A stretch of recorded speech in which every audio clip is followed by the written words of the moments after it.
86 новых случаев заболевания коронавирусом выявлено в Коми за последние сутки. Данные на 15 июня опубликовал Роспотребнадзор.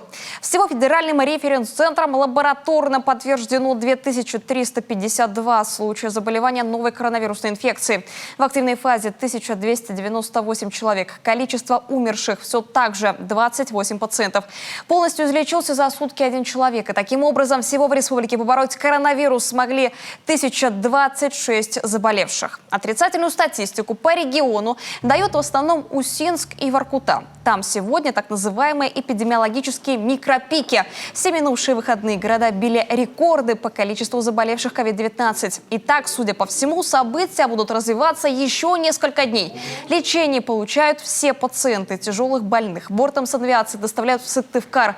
Ситуация находится под контролем. Об этом на своей личной странице ВКонтакте сообщил Владимир Уйба. Руководитель региона весь воскресный день провел в Заполярье.